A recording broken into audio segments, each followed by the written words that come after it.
A blue wolf took as his spouse a fallow doe. They settled at the head of the Onan River to raise their offspring, and there were born the Mongols. So begins my life's work, the secret history of the Mongols. I have been selected to compose this epic because great events are about to take place. We are going to leave Mongolia. I have lived always on this frigid, dry, and endless steppe. The tribes here squabble like vultures fighting over the desiccated corpse of a marmot. We fight over limited resources, scarce water, few trees, sparse grass for our herds to graze on. A wise and dangerous man named Temujin means to change all this. He says that if the tribal conflict is to end, the Mongols require but two things. First, we need green pastures for our herds. With more to go around, there will be less competition among the tribes. Second, we are a nation of warriors. We need a common enemy with which to do battle. To meet both these needs, Temujin has come up with the most modest of schemes: to unite the tribes and go to war with anyone who stands in our path.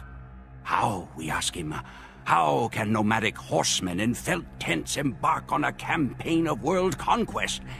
Temujin replies that we will fight not as warriors, but as a unified army. We fight not for our glory, but for the glory of Mongolia. And with those words, the name of Temujin has passed almost into obscurity. His name is replaced with a title: Great Khan, Genghis Khan. Nearly all of the Mongol tribes have united under the Great Khan. The chieftains of those tribes reluctant to join were boiled alive. Each day, new faces have taken up the bow. Unfamiliar hands hold the 9 bands of yak hair that has become Genghis's standard. There are more men and horses gathered in the camp than I ever knew existed. Horse archers and lancers, men in leather cuirass and silk armor, all lift their heads upward to the platform from where Genghis speaks. The Great Khan calls himself the punishment of God. Men smile like hungry wolves. It is dawn of the first day of the Mongolian Empire. Winter has come to the steppes. The earth is frozen hard as bone, and the only movement is steam rising from the nostrils of men and horses. Only the promise of battle brings warmth. Nearly all the tribes in Mongolia now answer to Genghis Khan. But with success comes enemies. A man named Kushlak has challenged Genghis's right to rule. Kushlak sows discord among the Karakitai tribe and means to have himself proclaimed as a rival Khan. Genghis cannot allow these transgressions to go unpunished. He needs to set an example. So we ride west to find and slay Kushlak. If the Karakitai shelter him, then their lives are forfeit as well.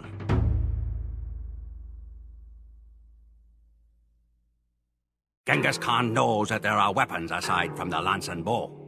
He is a master of mental warfare. Just as he has made an example of Kushlak, he makes examples of enemy lands. When first we encounter a new adversary, the Great Khan spares no one. We ride to the closest town, slay every living thing, burn down the city, sow the fields with salt, and make a mountain of enemy skulls. After that, the other towns are quick to send forth their emissaries, eager to placate the ravenous Mongol hordes. Now all of Mongolia is in the grasp of Genghis Khan. Beyond are 2 vast empires, China to the east and Persia to the west. Persia is the sensible next choice of battle, since it separates us from the rich forage pastures in Europe. But first, Genghis Khan has another score to settle. After witnessing the power of our cavalry in action, the Chinese spoke of nothing but peace. They even promised support for our campaign westward. But now that we have turned away from China, they have decided not to deliver the men in arms they promised Genghis. It is time for another demonstration. Persia can wait as the horde wheels east once more, and we prepare to march into China, the largest, most advanced empire in the world. It was A glorious slaughter. For years, visitors to China will be astounded by the mountain of human and horse skeletons that we have erected. The hordes have gained one huge advantage by this invasion of China: technology. We now possess the knowledge and equipment to allow us to make siege weapons. We will crack open the Persian and European castles to reach the softer parts within. Genghis is pleased with our progress and with the legacy he leaves behind. His mother once ate wild onions and rodents to keep from starving. But the children and grandchildren of Genghis will eat off plates of Persian gold. Sleep in the saddle, drink the rain. Eat nothing but dried meat, dried milk, and horse blood. Such is the life of a Mongol at war. At night, we are rewarded with fermented yak's milk and the promise of Persian treasures. Driven on by the words of the great Khan, we have crossed miles of the Asian continent at full gallop. Before us lies the vast empire of Persia. The Khwarazm Shah will be given one chance to submit, and then his cities will be pulled down brick by brick. But not all of us head into Persia. Genghis has sent Subutai Ba'atur of the reindeer people north into Russia. The Russian principalities are disorganized, and Genghis hopes that Subutai can break them one by one. Then the borders of Mongolia will cover all of Asia. The Persian army numbered nearly 500,000 men, but was beaten by a Mongol army less than half that size. The governors of outlying cities were executed by pouring molten silver into their eyes and throats. The capital city of Samarkand, which was expected to withstand our siege for a year, fell in 5 days. Separate mountains were made of the skulls of men, women, children, horses, dogs, and cats. We roamed the streets in wonder at the opulence of the Persians, drinking at their fountains and gorging ourselves on sherbet and tropical fruit. For a man born in a tent, it seemed as if Genghis Khan had torn open the gates to heaven itself. Russia and Mesopotamia were now ours to command. The empire now stretched over 7,000 miles from the Pacific Ocean to the Black Sea. We were about to enter Europe when tragedy struck. Old wolves do not die gracefully. Warriors their entire lives, they do not know how to live when they grow old and their fangs fall out. Such it is with Mongols as well. Genghis Khan was now 80 years old. On the night when we knew that our glorious conquest was about to end, Genghis summoned his sons to his tent.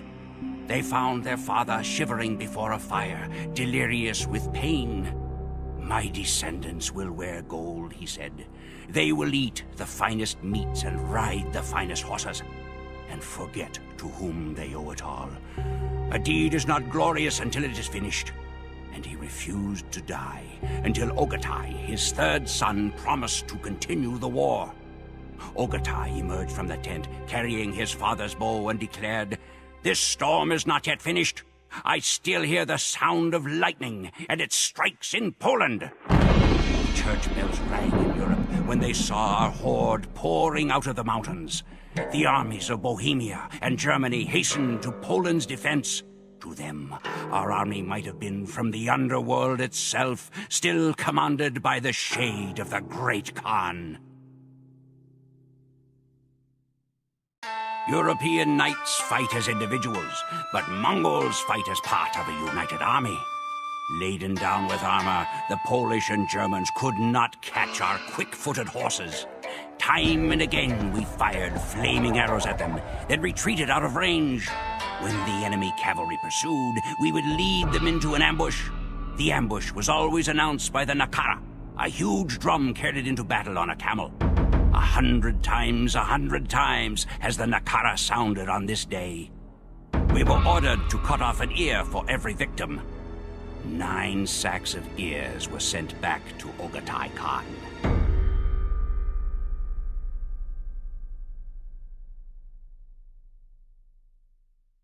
Only one enemy stands in our way.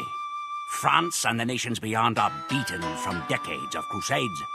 If we break Eastern Europe, then it is likely that all of Western Europe will surrender. But to break the East, we must defeat Hungary. Hungary possesses the most formidable cavalry in all of Europe. They have not only the strength of European armor, but their horses are cousins to our own, having drifted in from across the Russian steppes.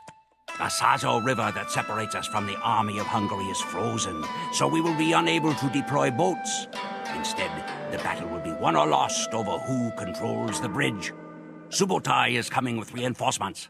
If we can survive the charge of Hungarian knights until Subotai arrives, then we can hope to take the bridge. Much rests on this simple bridge. If we capture the Sajo crossing, we capture Hungary. If Hungary falls, so falls Europe.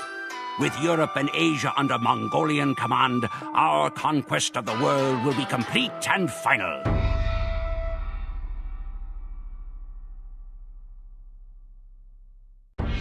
Nothing stands between us and the Atlantic Ocean.